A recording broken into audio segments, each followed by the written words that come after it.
எமது எமது தமிழ் கருத்து கணிப்பு வாக்கெடுப்பு பற்றி நாங்கள் பார்த்தோமானால் இது பிரித்தானியாவிலே கருத்து கணிப்பு இப்பொழுது நடக்க இருக்கின்றது. இந்த கருத்து கணிப்புக்கு நாங்கள் அது பற்றிய விளக்கம் பற்றி பார்த்தோமானால், கடந்த கிட்டத்தட்ட 500 வருடங்களாக தமிழ் மக்கள் ஏதோ ஒரு விதத்தில் ஆளப்பட்டு வந்து கொண்டிருக்கின்றார்கள். ஆரம்பத்தில் போர்த்துகீசராலும், தென் டச் பீப்புளாலும், தென் ஆங்கிலேயராலும், அதன் பின் இப்பொழுது சிங்களவர்களாலும் நாங்கள் ஆளப்பட்டு கொண்டிருக்கின்றோம். நாம் கிட்டத்தட்ட சுருக்கமாக பார்த்தோமானால், ஆங்கிலேயர் ஆட்சி காலத்தில் 1833ஆம் ஆண்டு தமிழர்களின் ஆட்சி சிங்களவர்களின் ஆட்சியோடு இணைக்கப்பட்டு ஒன்றாக ஆளப்பட்டது. இக்காலகட்டத்தில் தொடர்ந்து ஆங்கிலேயரால் ஆளப்படும் பொழுது தமிழ் மக்கள் ஓரளவு தமது இறமையை இழந்தாலும் ஓரளவு நிம்மதியாக வாழக்கூடியவர்களாக வாழ்ந்தார்கள். ஆனால் 1948ஆம் ஆண்டு சுதந்திரம் கிடைத்த பொழுது தமிழ் மக்களின் இறமை சிங்களவர்களின் கைக்கு மாறப்பட்டு அவர்கள் எந்தவித ஒரு நிலைமையிலும் தாங்கள் நிம்மதியாக வாழாத ஒரு நிலைமை அங்கே ஏற்பட்டது. முழு இறமையும் ஸ்ரீலங்காவின் இறமை என்ற ஒரு நிலைமைக்கு வந்து சிங்களவர்கள் தமிழர்களை ஆளத் தொடங்கினார்கள். ஏனென்று சொன்னால், சிங்களவர்களும் 70% மேற்பட்ட பாப்புலேஷன் இருந்தவர்களால் ஜனநாயக முறையின்படி பெரும்பான்மை தான் ஆளலாம் என்ற ஒரு சிச்சுவேஷனில் பெரும்பான்மை மக்கள் ஆள வேண்டி தொடர்ந்து அவர்கள் ஒரு நிரந்தர பெரும்பான்மையாக இருந்தார்கள். இதனால் எந்த ஒரு காலகட்டத்திலும் வந்து இண்டிபெண்டன்ஸுக்கு பிறகு தமிழ் மக்கள் வந்து எல்லா விதத்திலுமே பாதிக்கப்பட்டு கொண்டு போன ஒரு காலகட்டத்தில் தான் தொடர்ந்து அங்கிருந்த அரசியல் கட்சிகள், குறிப்பாக தமிழரசு கட்சி தங்களது இந்த சிங்களவர்களுக்கு எதிரான போராட்டங்களை அமைதி முறையில், அகிம்சா முறையில், சத்தியாகிர முறையில் போராட்டங்களை நடத்தினார்கள். ஆனால் அப்போராட்டங்கள் எல்லாம் ஆயுத முறையில் அடக்கி ஒடுக்கப்பட்டது. காலங்காலமாக 56ஆம் ஆண்டிலிருந்து பல தடவைகள் பல ரயட்ஸுகள் உருவாகின. பல மக்கள் சிங்கள பக்கத்திலிருந்து தாக்கப்பட்டு தமிழ் பகுதிக்கு கப்பல்களில் கொண்டு வரப்பட்டார்கள். அப்படி தொடர்ந்து நடந்து கொண்டிருந்தது. இதன் தொடர்ச்சியை பார்த்து சகிக்க முடியாத தந்தை செல்வா அவர்கள் 1976ஆம் ஆண்டு தமது ஓர் ஐக்கிய முன்னணியை உருவாக்கினார். அந்த ஐக்கிய முன்னணியில் பல தமிழ் கட்சிகளும் சேர்ந்தன.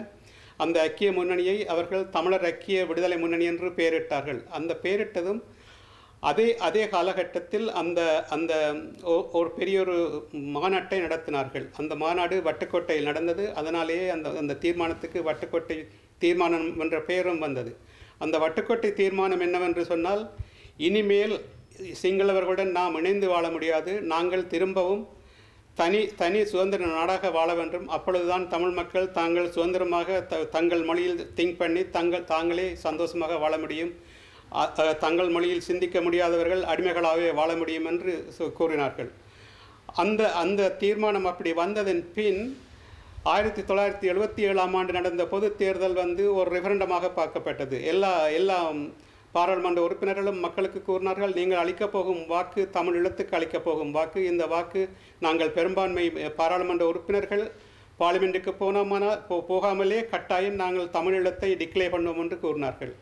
இந்த நிலைமையில் மக்கள் அமோகமாக வாக்களித்து 80% பாராளுமன்ற உறுப்பினர்கள் பாராளுமன்றம் அனுப்பப்பட்டார்கள். ஆனால் இதை பார்த்து சகிக்காத சிங்கள சமூகம், சிங்கள அரசியல்வாதிகள், சிங்கள ஆட்சியாளர்கள், ஆமிக்காரர்கள் தமிழர்களை தாக்க துவங்கினார்கள். இதனால் திரும்பவும் சிங்கள பகுதிகளில் பெரிய ஒரு கலவரம் உருவாகி மக்கள் மட்டக்களப்பு யாழ்ப்பாணத்தை நோக்கி வந்து கொண்டிருந்தார்கள். இந்த காலகட்டத்தை சகிக்க முடியாத தமிழ் இளைஞர்கள் பல இயக்கங்களை உருவாக்கி பலவிதமான ஆயுத போராட்டங்களையும் ஆரம்பித்தார்கள். 77ஆம் ஆண்டு ஆரம்பமான போராட்டம் அது முன்னேறி ஒரு டிஃபெக்டோ ஸ்டேட் இருக்கிற ஒரு நிலைமையை உருவாகி கொண்டிருந்த காலகட்டத்தில் இலங்கை அரசாங்கம் 30 வருடமாக வெல்ல முடியாத ஒரு சண்டையை உலக நாடுகள் எல்லாம் சேர்ந்து அதை ஒரு முடிவுக்கு கொண்டு வர முடிவு செய்து 2009ஆம் ஆண்டு மே மாதம் 17-18ஆம் தேதிகளில் அந்த போராட்டத்தை கிட்டத்தட்ட ஒரு முடிவுக்கு கொண்டு வந்தார்கள். இந்த நிலையிலே தான் இந்த போராட்டம் முடிவுக்கு வந்தாலும் தமிழர்கள் சுதந்திரமாக வாழ்வதற்கான போராட்டம் முடியவில்லை என்ற நிலைமை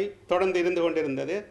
எனவே இதற்கு என்ன செய்யலாம் என்று புலம்பெயர் வாழ் தமிழர்கள் இந்த போராட்டத்தின் காலகட்டத்தில் 15 லட்சம் மக்களுக்கு மேற்பட்ட மக்கள் புலம்பெயர்ந்து 47 கண்ட்ரிகளில் வாழ்ந்து கொண்டிருக்கும் இந்த காலகட்டத்தில் அவர்கள் தாங்கள் என்ன செய்யலாம், இனிமேல் இதை ஜனநாயக முறையில், ராஜதந்திர முறையில் இந்த போராட்டத்தை எப்படி முன்னெடுக்கலாம், மற்ற நாடுகளின் போராட்டங்கள் எப்படி வெளிநாடுகளிலிருந்து முன்னெடுக்கப்பட்டன, அவற்றை ஆராய்ந்து இலங்கையிலே ஓர் நிம்மதியான நிலைமைக்கு புலம்பெயர் தமிழ் மக்கள் ஓ ஓ ராஜதந்திர நடவடிக்கைகளை எடுக்க வேண்டும் என முற்பட்டார்கள். இந்த நிலையில்தான் தமிழ் தேசிய சபை பிரித்தானியாவிலே ஓர் ரெஃபரண்டத்தை வைக்க முன்னுக்கு வந்தது. இந்த ரெஃபரண்டத்திற்கான வேலைகள் தொடர்ந்து நடந்து கொண்டிருக்கின்றன. இந்த ரெஃபரண்டம் மிக முக்கியமானது. ஏனென்று சொன்னால் இந்த ரெஃபரண்டம் என்றால் கருத்து கணிப்பு. இந்த கருத்து கணிப்பு கருத்து கணிப்பினால் உலகிலே பல நாடுகள் தனி நாடுகளாக பிரிந்துள்ளன. குறிப்பாக யூகோஸ்லோவியாவில் இருந்த 7-8 நாடுகள் இப்பொழுது தனித்தனி நாடாக வந்துவிட்டன. அவற்றில் பல ரெஃபரண்டத்தால் தான் வந்தன. அதேபோல் சோவியத் யூனியனிலும் 15 நாடுகள் இருந்த இடத்தில் இன்றைக்கு 15 நாடுகள் ஒன்று சேர்ந்து சோவியத் யூனியனாக இருந்தது. இன்று அவை பல நாடுகளாக கருத்து கணிப்பால் வந்து சேர்ந்துள்ளன. இன்னும் சில நாடுகள் ஈஸ்ட் திமோர் போன்ற நாடுகள் இந்தோனேஷியாவிலிருந்து பிரிந்திருக்கிறது. அதேபோல் வேறும் பல நாடுகளில் நடக்க இருக்கின்றன. சூடானில் நடக்க இருக்கிறது. ஈவன் ஸ்ரீலங்காவில் கூட நாங்கள் இங்கத்தை உலக நாடுகளில் இந்த ரெஃபரண்டம் முடிந்ததன் பின் வடகிழக்கு மாகாணங்களிலே ஒரு நிரந்தர தீர்வுக்காக ஐரோப்பியன் யூனியன் ஐநா நாடுகளை கொண்டு அங்கு ஒரு கருத்து கணிப்பை நடத்தும் முயற்சி தான் எமது அல்டிமேட் எய்மாக இருக்க முடியும்.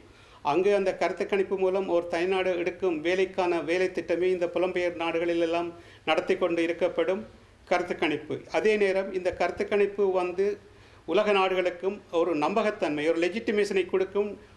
உலகத்திலே வாழ்கின்ற மக்கள் அங்கு தமது நாட்டில் ஒரு தனிநாட்டில் தான் மக்கள் நாங்கள் கூட சுதந்திரமாக வாழலாம் என்பதை அவர்கள் கூறுகின்றார்கள் என்பதை எடுத்துச் செல்லக்கூடியதாக இந்த கருத்து கணிப்பு ரிசல்ட்ஸ் இருக்கும் என்பதுதான் எங்கள் எல்லாருடைய முடிவும்.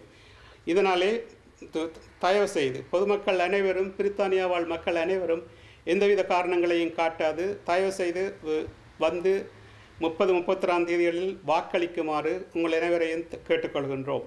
நன்றி.